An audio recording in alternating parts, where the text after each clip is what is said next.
Beyond headlines நேயர்களுக்கு வணக்கம். தவேகா கட்சியினுடைய தலைவர் விஜய் அவர்கள் வாரத்தினுடைய ஒவ்வொரு சனிக்கிழமையும் பல்வேறு இடங்களுக்கு சென்று பல்வேறு மாவட்டங்களுக்கு சென்று பிரச்சாரம் அப்படிங்கறத நடத்திட்டு வந்தாரு.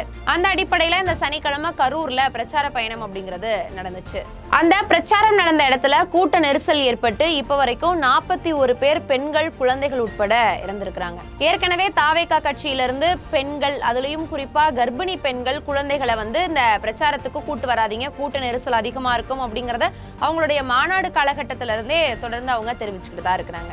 இப்போ இந்த விபத்துக்கு காரணம் திமுகவா தவேகாவா இப்படின்னு பல்வேறு கருத்துக்கள் சமூக வலைதளத்துல பரவிக்கிட்டு இருக்கு.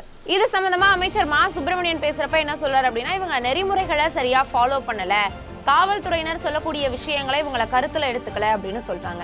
அதே மாதிரி அன்பில் மகேஷ் அவர்களுடைய ஒரு வீடியோவும் பார்த்திருப்போம். அதுலயும் அவர் என்ன சொல்றாரு, கண்டிஷன்ஸை ஃபாலோ பண்ணுங்கன்னு சொன்னோமே கேட்கலையே அப்படிங்கிற விஷயத்த குறிப்பிட்டிருப்பாரு. இன்னொரு பக்கம் பார்த்தோம் அப்படின்னா தவேகா சார்பா இது ஒரு திட்டமிட்ட சதி அப்படிங்கிறத சொல்லியிருக்காங்க. என்னன்னா இந்த பிரச்சார கூட்டத்துல கல் வீசக்கூடிய சம்பவங்கள்லாம் நடந்திருக்கு. எப்படி விஜய் ஆதரவாளர்களா இருக்கக்கூடிய எங்க தொண்டர்கள் இதை பண்ணியிருப்பாங்க இப்படின்னு தவேகா சார்பா இது ஒரு திட்டமிட்ட சதியா இருக்கும் அப்படின்ற கேள்விகள் வந்துகிட்டு இருக்கு. அது மட்டும் இல்லாம தவேகா கட்சியினுடைய தலைவர் விஜய் அவர்கள் இருக்கிறாரு. ஆனா அந்த கூட்டத்துக்கு வரக்கூடிய தொண்டர்கள் எப்பயுமே சரியான முறையில நடந்துக்கிறது கிடையாது. மரத்து மேல ஏறுறதா இருக்கட்டும், அங்க இருக்கக்கூடிய கரண்ட் கம்பத்து மேல ஏறுறது, ஆக அந்த தலைவரையே மதிக்காத தொண்டர்களா தான் இருக்கிறாங்களா, இப்படியான கருத்துக்களையும் நம்மளால பார்க்க முடியுது. ஆக இந்த சனிக்கிழமை கரூர்ல பிரச்சார பயணத்தப்ப என்னதான் நடந்தது அப்படிங்கறத தெரிஞ்சுக்கலாம். முதற்கட்டமா இந்த பிரச்சார கூட்டம் நடக்குது அப்படிங்கறத அவங்க என்ன டைம் போலீஸ் கிட்ட பெர்மிஷன் கேட்டிருந்தாங்க அப்படின்னா மாலை 3 மணில இருந்து இரவு 10 மணி வரைக்கும் அந்த இடத்துல பெர்மிஷன் வேணும் அப்படிங்கறதுதான் கட்சியின் சார்பா காவல்துறையினர் கிட்ட கேட்கப்பட்டிருக்கு. ஆனா அங்க மக்கள் காலையில 10 மணில இருந்தே அந்த இடத்துக்கு வர ஆரம்பிச்சுட்டாங்க. அது மட்டும் இல்லாம இவங்களுடைய ட்விட்டர் பக்கத்திலையும் 11 மணிக்கே விஜய் அவர்கள் அங்க வரப்போவதான தகவலும் வெளியாகி இருக்கு. ஆக காவல்துறையினர் கிட்ட 3 மணில இருந்து 10 மணின்னு பர்மிஷன் வாங்கிட்டு எதனால விஜய் 11 மணிக்கெல்லாம் அந்த இடத்துக்கு வந்துருவாரு அப்படிங்கறத ட்வீட் போட்டாங்க அப்படிங்கிற கேள்வி முதல்ல வருது. அதே போல முதற்கட்டமா தவேகாவினர் காவல்துறையினர் கிட்ட எந்த இடம் இந்த பிரச்சார கூட்டத்துக்காக கேட்டிருந்தாங்க அப்படின்னா கரூர் லைட் ஹவுஸ் ரவுண்டானா உழவர் சந்தை இருக்கக்கூடிய இடத்தை தான் கேட்டிருந்ததாகவும் அந்த லெட்டர் வந்திருக்கு. அதுக்கப்புறமா தவேகாவினர் இன்னொரு லெட்டர் கொடுத்திருக்காங்க. அதான் இப்போ இந்த சம்பவம் நடந்த இடமா இருக்குது. இப்படி ஒரு பக்கம் என்ன தகவல் வருதுன்னு பார்த்தோம்னா, முதல்ல அவங்க கொடுத்த கடிதம் சமூக வலைதளத்துல எந்த இடத்துலயுமே வரல, மீடியாவா இருக்கட்டும் இதுல எங்கேயுமே அவங்க அந்த ரவுண்டானா லைட் ஹவுஸ் ரவுண்டானா கிட்ட இடம் கேட்டிருந்தாங்க அப்படிங்கிற லெட்டர் வரல. ஆனா லாஸ்டா சம்பவம் எங்க நடந்ததோ அதுக்கான லெட்டர் கொடுத்தது மட்டும்தான் வந்திருக்கு. இப்படிங்கிற விமர்சனங்களையும் நம்மளால பார்க்க முடியுது. ஆனா காவல்துறையினர் சார்பா என்ன சொல்லியிருக்காங்கன்னா, முதற்கட்டமா அவங்க அந்த இடத்த கேட்டாங்க, ஆனா அது குறுகலான இடம், அதை விட இது பெரிய இடம் அப்படிங்கறதாலதான் இந்த இடத்த கொடுத்தோங்கிறத டிஜிபி சொல்லியிருக்கிறாரு. ஆக இந்த இடம் அவங்க முடிவு பண்றதுலயே பல்வேறு முரண்பாடுகள் காவல்துறையினருக்கும் தவேகா நிர்வாகிகளுக்கும் இடையில நடந்திருக்கு. அதே மாதிரி தவேகாவினர் சார்பா என்ன சொல்லியிருந்தாங்கன்னா 10,000 பேர் கூடுவாங்க அப்படிங்கறத சொல்லியிருக்காங்க. ஆனா காவல்துறையினர் 10,000 பேரை விட கொஞ்சம் அதிகமா தான் வருவாங்க அப்படிங்கிற ஏற்பாடுல தான் இருந்திருக்காங்க. அந்த அடிப்படையில 500 காவல்துறையினரை அந்த இடத்துக்கு வர வச்சிருக்காங்க. ஆனா அங்க மக்கள் கூட்டம் 27,000 பேர் அப்படிங்கறத டிஜிபி அவர்கள் பிரஸ் மீட்ல சொல்லியிருக்கிறாரு. இருந்தாலும் இன்னும் சில மீடியாக்கள்ல நம்ம பார்க்கும்போது லட்சக்கணக்கான மக்கள் வந்திருக்கிறதுக்கான வாய்ப்பு கூட இருக்குது அப்படிங்கறத குறிப்பிட்டிருக்கிறாங்க. இதுல டிஜிபி என்ன சொல்றாரு அப்படின்னா, அவங்க 10,000 சொன்ன அடிப்படையில 500 காவலர்களை அங்க நாங்க குவிச்சிருந்தோம். காவலர்களுடைய எண்ணிக்கை அதிகமாகிறப்ப அங்க மக்களுக்கான எண்ணிக்கை இருக்கிறதுல குறையும் அப்படிங்கிற அடிப்படையில தான் காவல்துறையினரை 500 பேரா போட்டிருந்தோங்கிறத சொல்றாரு. இதெல்லாம் ஒரு பக்கம் இருந்தாலும் டைம்ஸ் ஆஃப் இந்தியால ஒரு நியூஸ் வந்திருந்தது, அதை நம்ம பார்த்திருப்போம். அதுல நிர்மல் அப்படின்னு அந்த பிரச்சார கூட்டத்துக்கு போயிருந்தவர் சில கருத்துக்களை சொல்லியிருக்கிறாரு. அதுல விஜய் அவர்கள் வரதுக்கு முன்னாடி வரைக்கும் அங்க சூழல் ரொம்பவே நார்மலா தான் இருக்கு. ஆனா விஜய் அவர்கள் வந்ததுக்கு அப்புறம் கரண்ட் கட் ஆகுறது, மைக்கு கட் ஆகுறது, இந்த மாதிரியான விஷயங்கள்லாம் நடந்திருக்கு.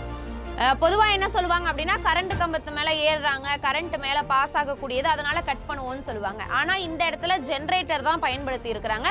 அப்படி இருக்கிறப்ப எதனால கரண்ட் துண்டிக்கப்பட்டது அப்படிங்கிற ஒரு கேள்வி இந்த இடத்துல வருது. அதே மாதிரி தவேகாவுடைய பிரச்சார கூட்டத்திற்கு அவர்களுடைய தொண்டர்கள் வந்திருப்பாங்க. ஆனா அந்த வீடியோல நம்ம ஒரு காட்சியை பார்த்திருப்போம். செருப்பு விஜய் அவர்கள் மேல பட வர மாதிரியான ஒரு காட்சி, அது அங்க இருக்கக்கூடிய பவுன்சர்ஸ் தடுத்திருப்பாங்க. அப்ப தொண்டர்களே எதனால விஜய் அவர்கள் மேல இந்த செருப்பை தூக்கி அடிக்கிறோம், அப்ப வேறு கட்சியினர் வேறு ஒரு இயக்கத்தையோ கட்சியவோ சேர்ந்தவங்களும் இது உள்ள கலந்திருக்கிறாங்களா, இதுல பிரச்சனையை உண்டாக்கணும்ங்கிறதுக்காகவே இவங்க உள்ள வந்தாங்களா அப்படிங்கிற கேள்வியும் இந்த இடத்துல வருது. அதே மாதிரி அந்த இடத்துல இருந்த இன்னொருத்தர் என்ன விஷயம் சொல்லியிருக்கிறாரு அப்படின்னா, இங்க செந்தில் பாலாஜியை பத்தி விஜய் அவர்கள் கண்டிச்சு ஒரு பாடல் பாடும்போதுதான் அங்க இருக்கிற தொண்டர்கள் எல்லாமே ரொம்ப ஒரு மாதிரி எனர்ஜி ஆகிறதா இருக்கட்டும், சவுண்ட் கொடுக்கறதா இருக்கட்டும், இந்த மாதிரி விஷயங்கள்லாம் நடக்கிறப்ப அங்க தள்ளுமுள்ளு ஏற்பட ஆரம்பிக்குது அப்படிங்கிறதையும் சொல்றாங்க. இதுல விஜய் அவர்கள் அந்த இடத்துக்கு வந்தோடனே அங்க ஒரு ஆம்புலன்ஸ் வருது. அந்த ஆம்புலன்ஸ் கிட்ட என்ன நம்மளுடைய கட்சி கொடிகள்லாம் கட்டி இருக்குதே, எதுக்காக ஆம்புலன்ஸ், நம்மளோட ஆம்புலன்ஸா அப்படிங்கறத கேட்கிறாரு. ஆனா அங்க அந்த டிரைவர் கிட்ட இருந்து எந்த சரியான பதிலுமே கிடையாது. ஆனா இங்க மக்கள் பாதிக்கப்படுறப்ப ஆம்புலன்ஸ் அப்படிங்கிறது வர கொஞ்சம் தாமதமானதாகவும் அங்க சொல்லப்படுது. அப்ப அந்த ஆம்புலன்ஸை தேடினப்ப அங்க காணோம் அப்படிங்கிற மாதிரி. அது மட்டும் இல்லாம நம்ம நியூஸ்ல இன்னும் சில காட்சிகளையும் பார்த்திருப்போம். ஆம்புலன்ஸ் ரொம்ப அந்த சைரன் போட்டுட்டு ரொம்ப வேகமா போற வர காட்சிகளை பார்த்திருப்போம். ஆனா போலீசார் அதை நிப்பாட்டி உள்ள பாக்குறப்ப வெறும் வாட்டர் கேன், வாட்டர் பாட்டில்ஸ் மட்டும் தான் இருக்கு. அப்புறம் எதுக்கு சைரன் போட்டு போறீங்க அப்படிங்கிற கேள்வியும் கேட்டிருப்பாங்க. இதுலயுமே அவங்க என்ன குற்றச்சாட்டை குறிப்பிடுறாங்க அப்படின்னா, இந்த ஆம்புலன்ஸ் வேற யாரோ ஒருவர் வந்து அவங்களுடைய கட்சி கொடியை கட்டிட்டு போற வர மாதிரியான சூழ்நிலையை உருவாக்குறாங்கன்னு. ஏன்னா எடப்பாடி அவர்களுடைய பிரச்சாரத்திலையும் கூட ஒரு 7-8 முறை ஆம்புலன்ஸ் வந்ததா அவரே அந்த வீடியோஸ் எல்லாம் வெளியிட்டு சொல்லியிருப்பாரு. எதுக்கு சம்பந்தமே இல்லாம நாங்க கூட்டம் போடுறப்ப மட்டும் இந்த மாதிரி ஆம்புலன்ஸ் வந்து போகக்கூடிய நிகழ்வு நடந்துகிட்டே இருக்கு அப்படின்னு. ஆக தொடர்ந்து இந்த இடத்துல சூழல் சரியில்லை. இப்படி ஏதோ பல விஷயங்கள் வந்து நடந்துகிட்டு இருக்கு. மற்ற இடத்துல நடந்ததை விட இந்த இடத்துல கொஞ்சம் அன்ஆர்கனைஸ்டா தான் இருக்குது அப்படிங்கிறதையும் நம்ம டைம்ஸ் ஆஃப் இந்தியால ஒருத்தர் குறிப்பிட்டிருக்கக்கூடிய விஷயத்த பார்த்தோம். ஒரு கட்டத்துக்கு மேல விஜய் அவர்களே ஸ்டேஜ்ல கன்ஃபியூஸ் ஆக ஆரம்பிக்கிறாரு. ஏன்னா இங்க ஏதோ ஒரு சூழ்நிலை சரியில்லை அப்படிங்கிறது அவருக்கு தெரிய வர ஆரம்பிக்குது. இவரே மேல இருந்து மயக்கம் வருதா, என்னாச்சு அப்படிங்கிற மாதிரி தண்ணி பாட்டில் எல்லாம் தூக்கி போடக்கூடிய காட்சிகளையும் நம்ம அதுல பார்த்தோம். ஆதவ் அர்ஜுனா அவர்களும் ஒரு 2-3 முறை வந்து விஜய் அவர்களை அலர்ட் பண்ணிட்டே இருந்திருப்பாங்க. இன்னும் ஒரு சில வீடியோ காட்சிகள்ல விஜய் அவர் பேசிட்டு இருந்தப்பவே அங்க மயங்கி விழக்கூடிய வீடியோஸும் வந்திருந்தது. ஆனா இன்னும் சிலர் என்ன சொல்றாங்க அப்படின்னா, விஜய் அங்க இருந்து கிளம்புனதுக்கு அப்புறமா தான் மயங்கி விழ ஆரம்பிச்சாங்க அப்படிங்கிற கருத்தும் இருக்கு. இதுல நம்ம என்ன ஒரு விஷயத்தை பார்க்க வேண்டியது இருக்கு அப்படின்னா, விஜய் அவர்கள் இங்க ஒரு 8 நிமிஷம் தான் பேசியிருப்பார் அப்படின்னு நினைக்கிறேன். ஏன்னா மக்கள் காலையில இருந்தே அவருக்காக அங்க வெயிட் பண்ணிக்கிட்டு இருக்காங்க. அவர் மேல நின்று பேசுறப்ப நாலா பக்கமும் மக்களால அங்க பார்க்க முடியும்.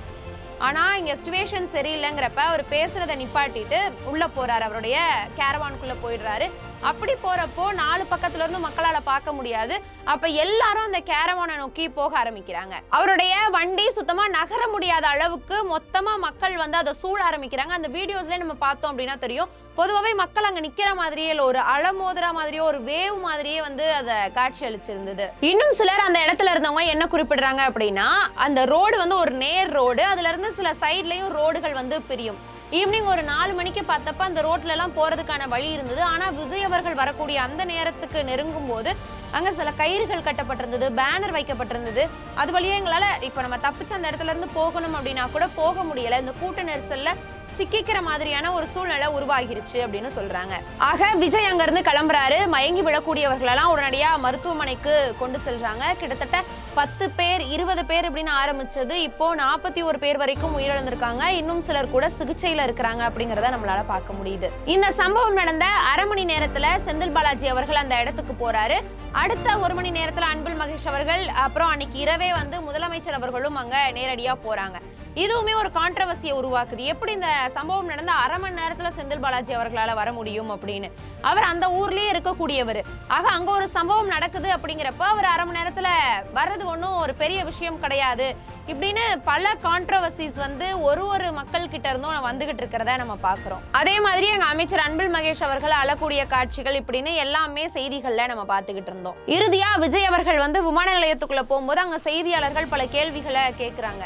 சார் 30 பேர் இறந்திருக்கிறாங்களே, இதை என்ன சொல்ல நினைக்கிறீங்கன்றப்போ விஜய் அவர்கள் எந்த பதிலுமே சொல்லாம அந்த இடத்தை திரும்பி கூட பார்க்காம உள்ள போயிட்டே இருந்துட்டாரு. இப்படி 2 பக்கமும் திமுக தாவேகா அப்படின்னு பல விமர்சனங்கள் வந்துகிட்டு இருக்கு. அதிலும் பார்த்தோம் அப்படின்னா இப்ப ஆளும் கட்சியா இருக்கிறது திமுக.